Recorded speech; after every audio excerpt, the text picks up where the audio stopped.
ಎಲ್ರಿಗೂ ನನ್ನ ನಮಸ್ಕಾರಗಳು. ವೇದವಾಸ ವೈಬ್ಸ್ ಚಾನಲ್ಗೆ ಸ್ವಾಗತ ಸುಸ್ವಾಗತ. ಇವತ್ತು ನೋಡ್ರಿ, ಈಗ ಮಾರ್ಗಶಿರ ಲಕ್ಷ್ಮೀ ಪೂಜಾ ಬಗ್ಗೆ ಹೇಳ್ರಿ ಅಂತ ಹೇಳಿದ್ರಿ. ಮತ್ತೆ ಎವ್ರಿ ಇಯರ್ ನಾನು ದರಾ ವರ್ಷನೂ ಹೇಳಿರ್ತೀನಿ. ಯಾಕಂದ್ರೆ ಈ ವ್ರತವನ್ನ ನಾನು ಬಹಳಷ್ಟು ವರ್ಷಗಳಿಂದ ಮಾಡ್ಕೋತ ಬಂದೀನಿ. ಶೀಘ್ರ ಫಲ ಮತ್ತು ನಾವು ಕೇಳದೇನೆ ನಮಗೇನು ಕಡಿಮೆ ಅದನೋ ಕೊಡುವಂಥ ಲಕ್ಷ್ಮೀ ವ್ರತ. ಬಹಳ ಭಕ್ತಿಪೂರ್ವಕವಾಗಿ ಮತ್ತು ಶ್ರದ್ಧಾ ಭಕ್ತಿಯಿಂದ ವಿಶ್ವಾಸವಿಟ್ಟು ಮಾಡಿದ್ರೆ ಬಹಳ ಜಲ್ದಿ ಫಲವನ್ನ ಕೊಡುವಂಥದ್ದು ಮಾರ್ಗಶಿರ ಲಕ್ಷ್ಮೀ ಪೂಜಾ. ನೋಡ್ರಿ, ಇದನ್ನ ನಾವು ಯಾವ ಜಾಗದೊಳಗೆ ಮಾಡ್ತಿರ್ತೀವಿ ಅಲ್ಲಿ ಸ್ವಚ್ಛಾಗಿ ಮೊದಲ ಒಂಚೂರು ಅರಿಶಿನ ಮತ್ತು ಗೋಮೂತ್ರ ನೀರಿನಿಂದ ಚೆಂದಾಗಿ ಒರೆಸ್ಕೊಂಡು ರಂಗೋಲಿ ಹಾಕೊಂಡು ಅದರ ಮೇಲೆ ಮಣಿ ಇಟ್ಟು ಮತ್ತೆ ಶ್ರೀಕಾರ ಲಕ್ಷ್ಮೀ ರಂಗೋಲಿ, ಅಷ್ಟಲಕ್ಷ್ಮಿ ರಂಗೋಲಿ ಹಾಕ್ರಿ, ಕುಬೇರ್ ಲಕ್ಷ್ಮಿ ರಂಗೋಲಿ ಹಾಕ್ಬೋದು. ನಿಮಗೆ ಯಾವ್ದು ಲಕ್ಷ್ಮೀ ರಂಗೋಲಿ ಬರ್ತದೋ ಆ ರಂಗೋಲಿಯನ್ನ ಹಾಕಿ ಕಳಸ ಸ್ಥಾಪನೆ. ಎಲ್ಲದಕ್ಕಿಂತ ಮುಖ್ಯವಾಗಿ ನಾವು ಗಣಪತಿ ಪೂಜೆ ಮಾಡ್ಕೋಬೇಕ್ರೆ. ಯಾವುದ ವ್ರತವನ್ನ ಮಾಡಲಿ, ಯಾವುದ ಪೂಜಾ ಮಾಡಲಿ, ಫಸ್ಟ್ ಗಣಪತಿದು ನಾವೇನದ ಈ ಪೂಜೆ ಮಾಡೋದಕ್ಕಿಂತ ಮುಂಚೆ, ಸ್ಟಾರ್ಟ್ ಮಾಡೋದಕ್ಕಿಂತ ಮುಂಚೆ ಸಂಕಲ್ಪ 4 ವಾರ. ಈ ಸರಿ ಏನದಲ್ಲ 4 ವಾರ. ಈಗ 20ನೇ ತಾರೀಕು ಗುರುವಾರ ಅಮಾವಾಸ್ಯೆ ಬಂದದ್ರಿ. 27 ತಾರೀಕು ನವೆಂಬರ್ 27, ಡಿಸೆಂಬರ್ 4, 11, 18 4 ವಾರ, 4 ಗುರುವಾರ ಮಾಡುವ ಮಾರ್ಗಶಿರ ಲಕ್ಷ್ಮೀ ಪೂಜಾ. ಅದಕ್ಕೆ ಇದನ್ನೇನದ ಶೀಘ್ರ ಫಲವನ್ನ ಕೊಡ್ತದ. ಎಲ್ಲರೂ ಮಾಡ್ತೀರಿ ಅನ್ಕೊಂಡೀನಿ. ಇದಕ್ಕೇನದ ಹೊಸದಾಗಿ ಮಾಡ್ಲಿಕ್ಕತ್ತವ್ರು ಮಾಡಬಹುದು. ಕೇಳ್ತಿರ್ತೀರಿ, ನಾ ಈಗ ಹೊಸದಾಗಿ ಸ್ಟಾರ್ಟ್ ಮಾಡ್ತೀನಿ ಮಾಡ್ಲೇನು, ಮಾಡಬಹುದ್ರಿ. ಅದಕ್ಕೆ ಏನು ಯಾವುದೇ ಇವರೇ ಮಾಡಬೇಕು ಹಂಗೇನು ಇಲ್ಲ. ಆದ್ರೇನು ಹೆಚ್ಚಾಗಿ ಇದನ್ನ ಗೋಧೂಳಿ ಮುಹೂರ್ತ ಸಾಯಂಕಾಲ ಮಾಡ್ತಾರ.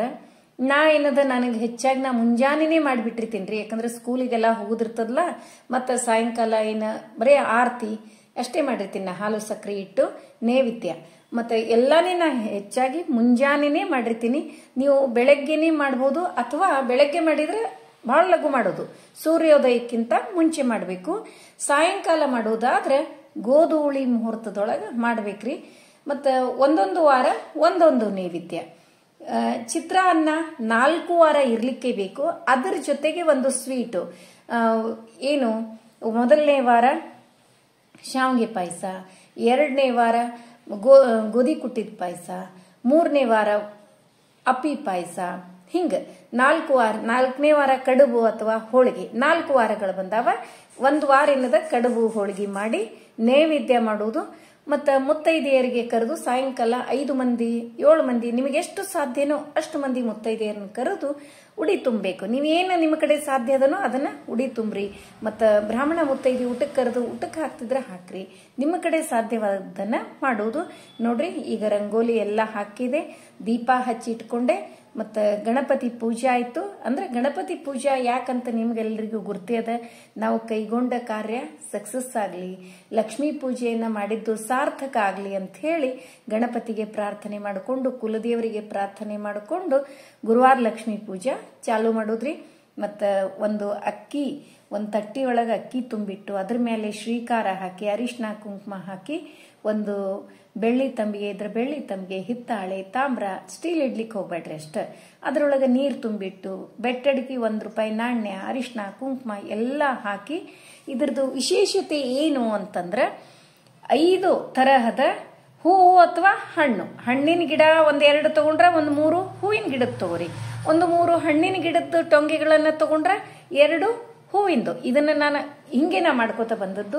ನೀವು ಯಾವ ಟೈಪ್ ಮಾಡ್ತೀರಿ? ಮತ್ತೆ ಒಬ್ಬೊಬ್ರು 5 ಹಣ್ಣಿನ್ವೆ 5 ಹೂವಿನ್ವೆ ಹೆಂಗ್ ಮಾಡ್ತೀರಿ ಮಾಡ್ರಿ. ನಿಮಗೆ ಮಾಡ್ಕೋತ ಬಂದದ್ದನ್ನ ಅದನ್ನೇ ಫಾಲೋ ಮಾಡ್ರಿ. ನಾನು ಮಾಡೋದನ್ನ ನಿಮಗೆ ಹೇಳಲಿಕ್ಕತ್ತೀನಿ. ಹೂವು ಹಣ್ಣು ಸೇರಿಸಿ 5 ತರಹದ್ದು ಗೆಲ್ಲುಗಳು ಅಂದ್ರೆ ಟೊಂಗೆ. ಎಲಿ ಅಲ್ರೆ ಎಲಿ ಗೆಲ್ಲು ಬಹಳ ಡಿಫ್ರೆನ್ಸ್ ಅದ. ಎಲೆಗಳಲ್ಲ, ಟೊಂಗೆಗಳನ್ನ ಇಡುವುದು. ಇದರ ವಿಶೇಷತೆ ಅದೇ ಅದ ನೋಡ್ರಿ. ಅಂದ್ರೆ ಟೊಂಗೆಗಳನ್ನ ಇಡುವುದು. 5 ತರಹದ ಟೊಂಗೆಗಳನ್ನ ಇಟ್ಟು ಮತ್ತೆ ಕಳಸ ಸ್ಥಾಪನೆ ಮಾಡಬೇಕು. ಗೆಜ್ಜೆ ವಸ್ತ್ರ ಏರಿಸ್ರಿ 18+2 ಇಷ್ಟು ಏರಿಸಿ ಗೊತ್ತಿದಲ್ಲ ಎಲ್ರಿಗೂ. ಪೂಜಿಪೆನೆ ನಿನ್ನ ಜಾಜಿ ಪುಷ್ಪಗಳಿಂದ ಮೂರ್ಜಗನ್ಮಾತೆ. ಅಮರಾದಿ ಸುರರಿಂದ ಅಭಿವಂದಿತೆ ನಿನ್ನ ಚರಣಾಂಬುಜವ ತೋರಿ ಪಾವನ ಮಾಡಮ್ಮ. ಪೂಜಿಪೆನೆ ನಿನ್ನ ಅರ್ಘ್ಯ ಪಾದಾರ್ಚಮನ ಮಧುಪರ್ಕದಿಂದಲೇ ಅಗ್ರ ಪೂಜೆಯ ಗೈಯುವೆ. ಪೀತಾಂಬರವನ್ನುಟ್ಟು ಸರ್ವಾಭರಣ ನಿಟ್ಟು ವರಮಣೆಯ ಮಂಟಪಕ್ಕೆ ಬಾರೆ ನಾರಾಯಣಿ. ಪೂಜಿಪೆನೆ ನಿನ್ನ.